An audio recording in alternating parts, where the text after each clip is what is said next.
Peter. Let me tell you something. Okay, what? Um, I actually work 17 hours a day. Okay. Okay.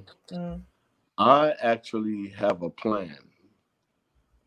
I don't want to be doing this 3 years from now. okay.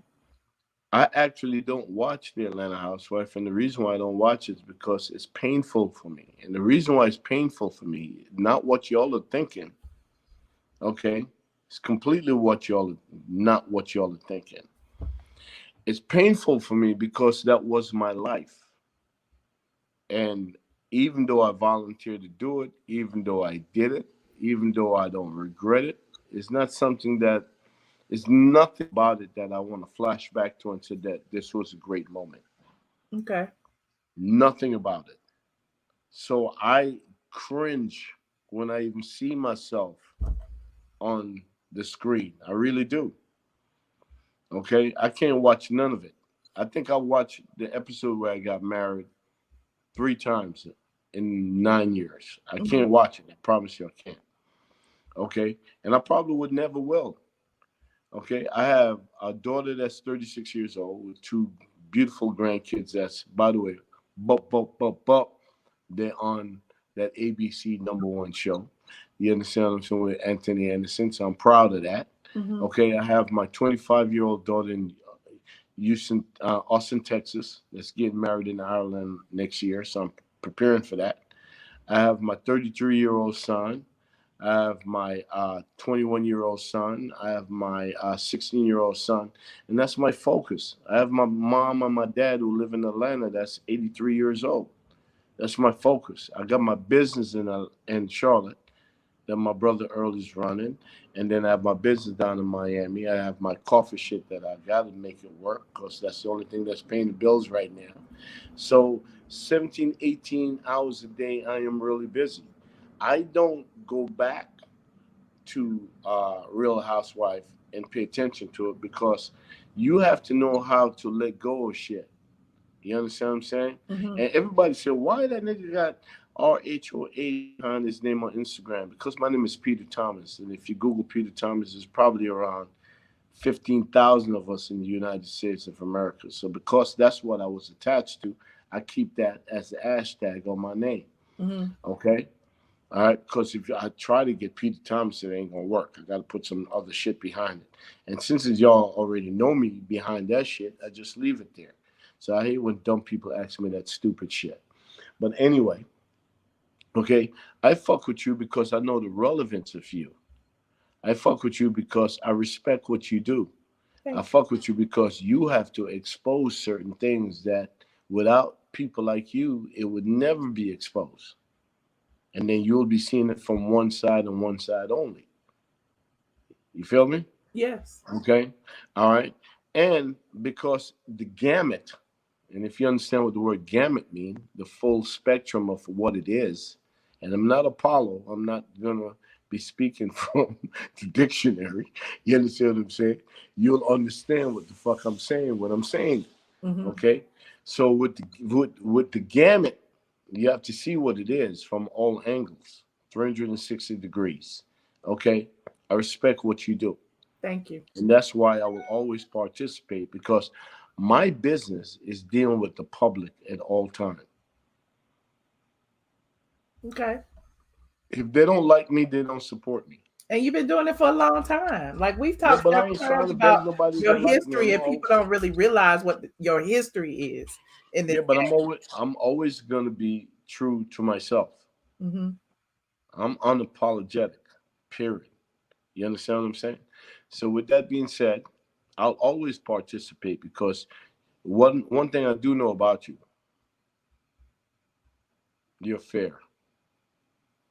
Thank you. And you can't ask for nothing else than a person being fair. If you was on some bullshit and every time I look at you and then I see you sliding off on some bullshit, I'm like, I ain't never fucking with that bitch. And I would use the B word. You feel me? Okay, Yes, but you're fair. You're fair. I try You to know be. what I'm saying? I try. Okay. They always ask me about me and Nene. Me and Nene, once again, me and Nene, our chemistry, you know, when two people that never met each other for meet each other, and then they're just like in sync with each other because there's a lot of commonality. Mm-hmm. Okay, her and I have a lot of commonality. I don't judge nobody, man, because I'm not perfect. I'm far from it. You understand what I'm saying? So I always take people at face value. Okay, Nina, I took her at face value from day one. I hate it when a person is always pretending to be something else and they're not showing themselves. Speaking on Cynthia Bailey, I will close with saying this. If you guys could ever see the true Cynthia Bailey, she will be the star of that show, bar none. Because the Cynthia Bailey that I know is funny as fuck. The Cynthia Bailey that I know is real as fuck. The Cynthia Bailey that I know is too busy worrying about other people's opinion. And if she wasn't worrying about other people's opinion and just be naturally who she is, Mm-hmm. nobody on that show could even touch her. Hmm. I'm gonna leave with saying that. Okay. Okay, plus the rest of them are struggling. She's not. She's naturally funny. She's naturally raw. When she say motherfucker, and if she's angry, then she cuts you like a knife. Cause she said it like a motherfucker from Muscle Shores, Alabama. You understand what I'm Oh saying? wow. Some real shit. You understand what I'm saying? That's the motherfucker that I was with. Okay? Now, but she's a model. She works in that industry for years. And for years, the industry is a white industry. So she's conditioned that way. You feel what I'm saying? Yeah. But if she ever show who she really is, she's a fucking superstar. I promise you. You Okay. haven't even seen 1/10 of who she is. Okay? Okay. All right. And I couldn't live with that because she was cheating herself. And I always said, don't worry about people's opinion. Just give them who you are, 1,000% natural. If she ever do that, if she ever come to terms with herself and do that, she's a fucking superstar. You feel me? I Yes, promise you that. I do.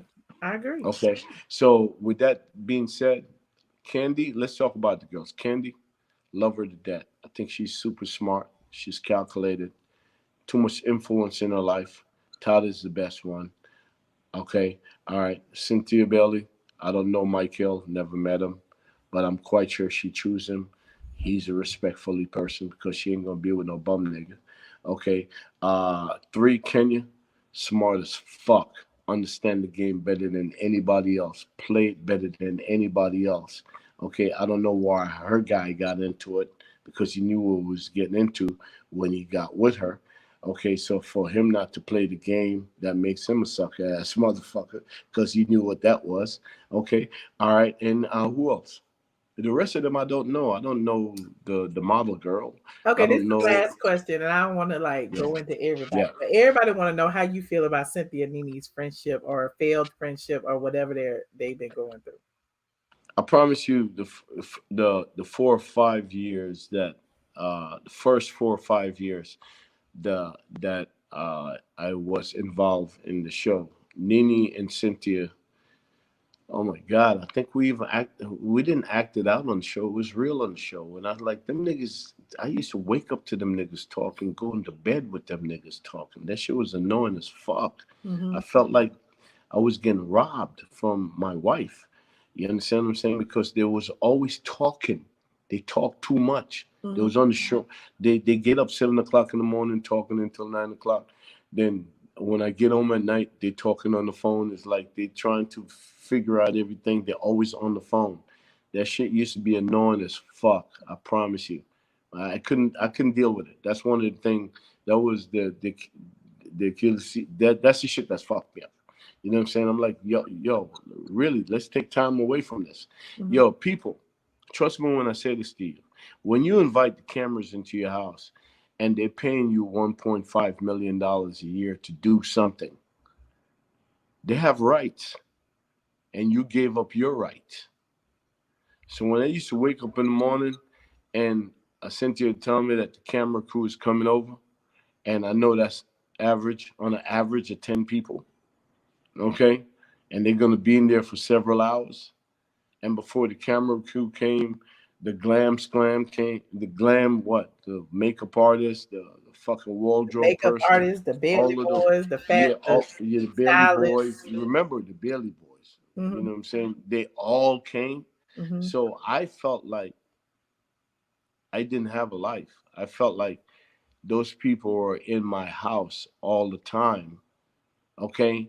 And on top of them people being in my house, her mama came, her sister came. Everybody wanted to be on TV. You understand what I'm saying? Mm-hmm. So I felt like I was a prisoner in my room. It was a 3-floor unit that we live in, and my bedroom was stairs, and I felt like I couldn't even walk out of my bedroom in my boxers. You know, for years, I think they only shot in my when I was on the show. They only shot in the bedroom once, and that's when she had came home from her surgery, and I allow it. Okay, but you gotta have your home is your sanctuary. Mm-hmm. So if your home become a business, even though we have the Bailey agency, we never shot there. Everything was being shot out of the house. I felt like I had no privacy, no intimacy, no personal nothing. I felt like it was way too much. And because I wasn't cashing $1 million check, I wasn't invested like that.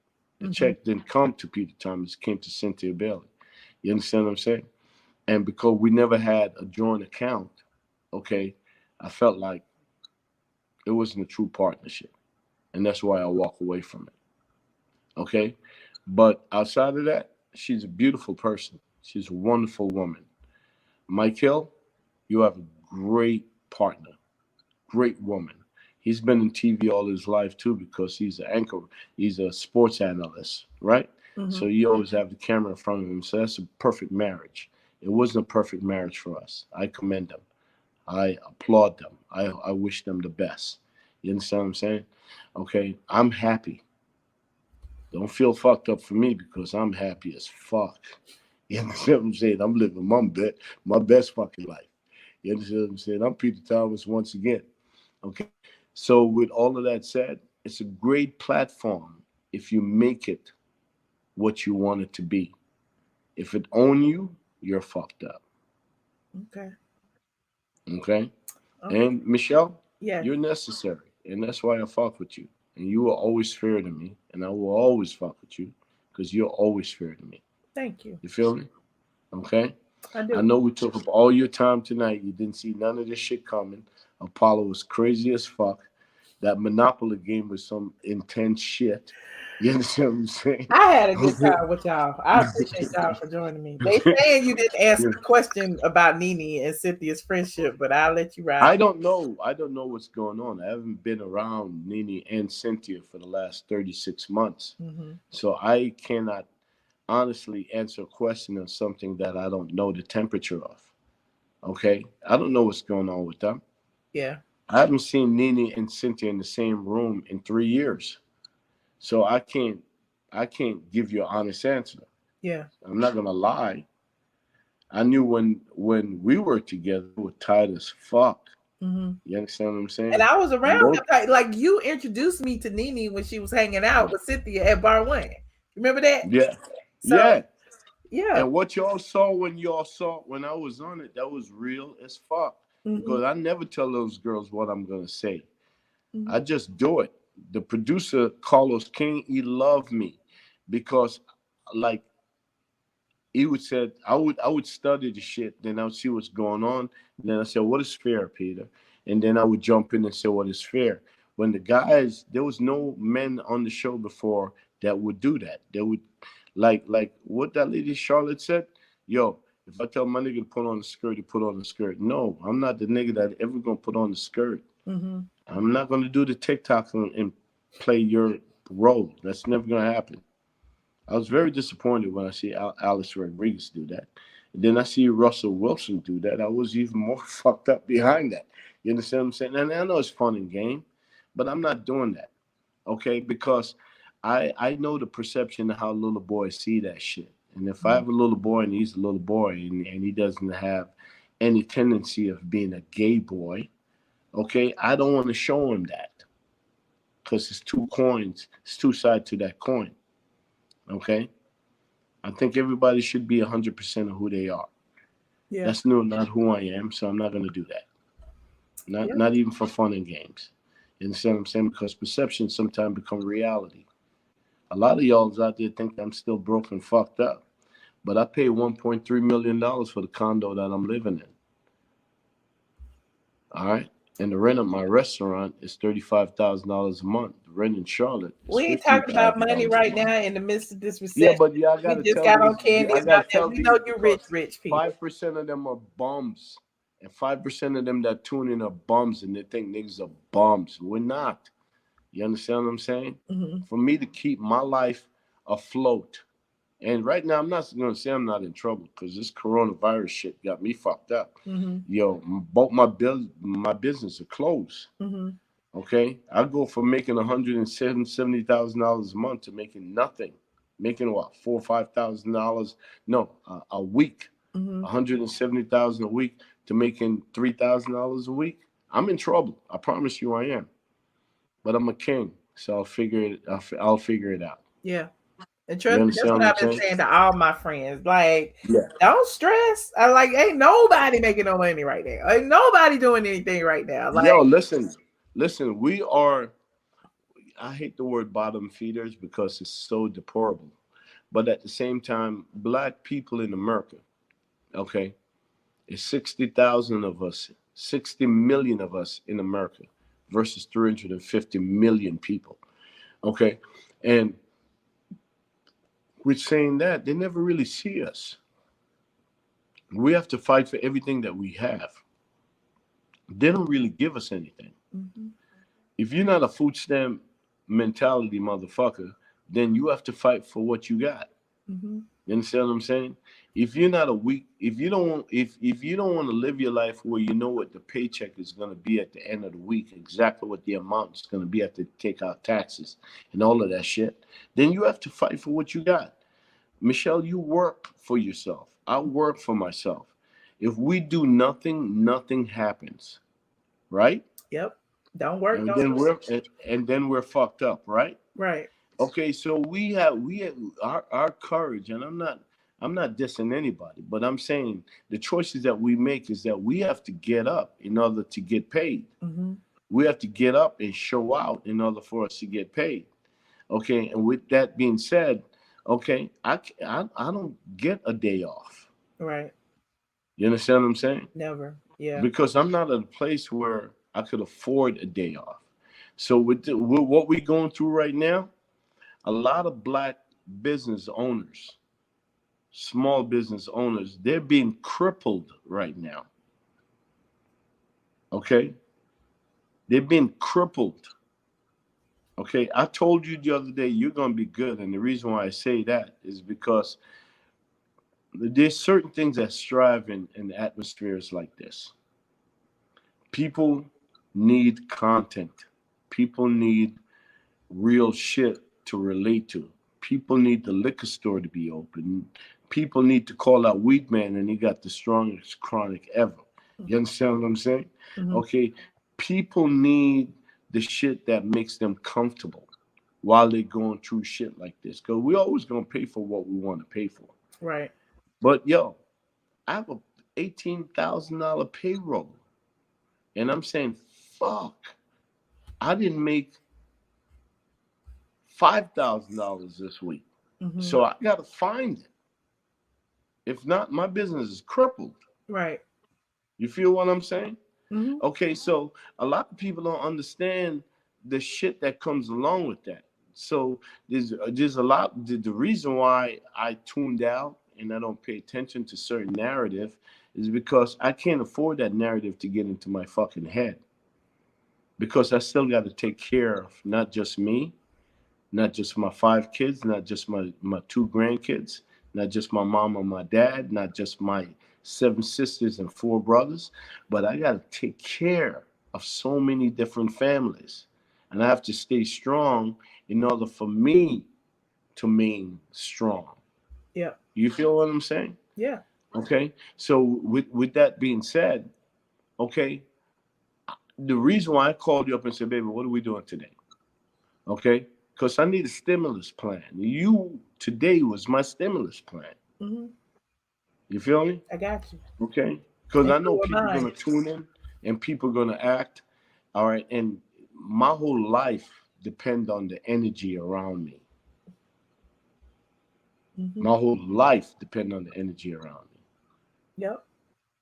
Apollo is, and I love him to death, but Apollo is Apollo, and that's what makes him special. Apollo is a man. I want to see more of Apollo. We all want to see more of Apollo, and we can all make this. I think Bravo for a company that depend on commercials, paying commercials to pay to keep the programs alive.